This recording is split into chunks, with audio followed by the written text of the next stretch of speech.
All right, today we're going to talk about someone really remarkable, Jamal Nazrul Islam. He was a world-class physicist, truly at the top of his game. But then, he made a choice that for most people would seem completely baffling. Okay, so picture this. On one hand, you've got the absolute titans of science, right? We're talking Cambridge, Caltech, King's College London. These are the places where the future of physics is literally being written.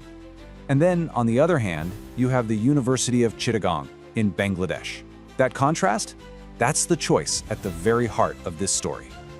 And that really brings us to the central question here, the mystery of his life. Why?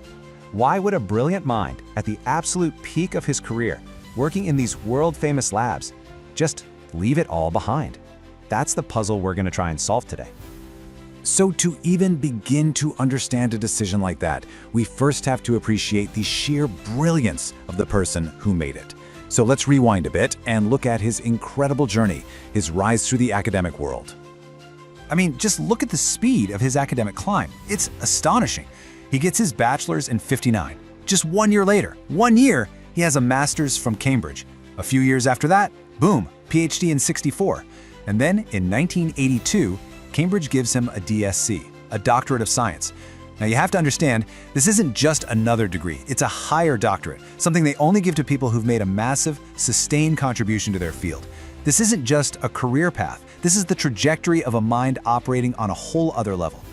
So what do you do with that kind of intellectual firepower? Well, you don't go for the small stuff. He aimed for the biggest questions you can possibly imagine. He focused all that genius on understanding, well, the entire cosmos. His chosen field was cosmology. And if you're not familiar, cosmologists are the people who ask the really big questions.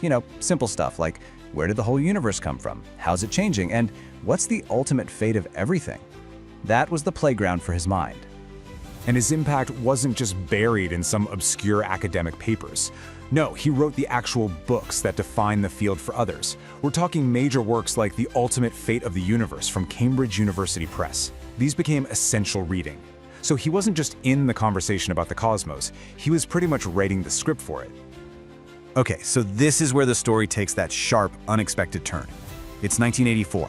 After decades working at the very center of the scientific world, Caltech, King's College London, you name it, he does the unthinkable. He pivots. He goes back home to Bangladesh. So the big question remains, why? And the answer is, this wasn't just some career change. It was a philosophy he lived by. He had this powerful belief that if you're lucky enough to get an education abroad, you have a duty to bring that knowledge back home, to help build your own country. And he didn't just talk about it, he actually did it. He chose to invest his brilliant mind in the next generation of scientists in Bangladesh.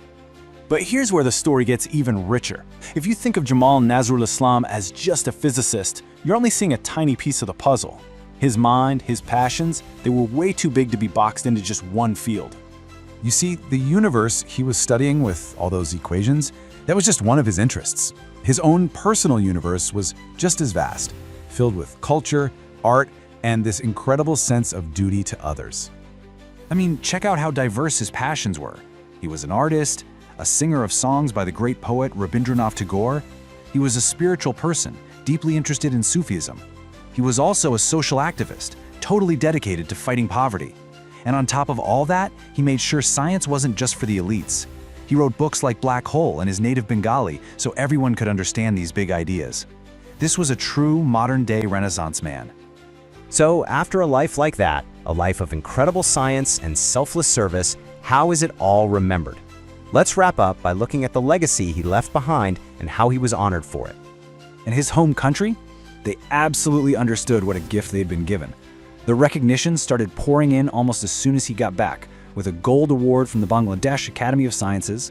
It just kept coming throughout his life, including the Ekushe Padak, which is one of the highest honors a civilian can get. He was even awarded the Independence Award after his passing, a final tribute to everything he did for science and for his nation. And that's what his story leaves us with, right? A really profound question. We tend to measure a scientific legacy by papers, citations, and big discoveries. But the life of Jamal Nazrul Islam really challenges that whole idea. It kind of forces us to ask ourselves, what does it truly mean to build a legacy? Is it about what you discover for the world? Or is it about what you bring back home?